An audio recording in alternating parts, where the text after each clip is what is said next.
Hi everyone, my name is Natalie Strand and I'd like to share with you a little video showing the inside of my Grenada Travel Journal right after I got home from my trip. So this is the state that it's in after coming home from my trip.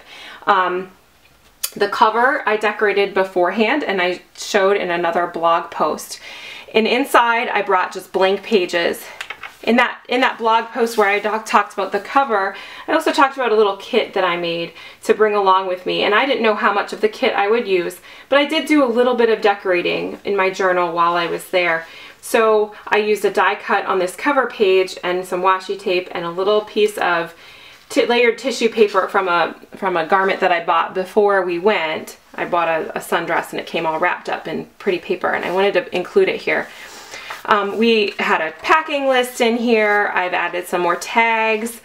I did a lot of journaling while I was there. I didn't do very much of embellishing because I realized really quickly that I wanted to add photos to this later. So what I did was I left as much space as I felt comfortable with at the time to add in photos later. Sometimes I even wrote a note to myself that I wanted a particular photo in that spot. Otherwise, I'm just going to fill it in with all of my favorite photos. What I plan to do is to print out all of the photos that I took that were my favorites. So I went through and I culled all my photos and then I captioned them all and then I chose favorites. And I'm printing them all at 3x2. And just a few at 3x4, and I'm just going to add them in here where they fit. And when I do that, I'm going to do some more embellishing. But mostly I just wrote. I used quite a few pages for each day because I wanted to have as much room as possible. Each day I tried to do a little bit of embellishing, so I used a day of the week sticker from an old Project Life kit. I used washi tape, and I used a few of my die cuts, and always a date stamp to put the date on each page.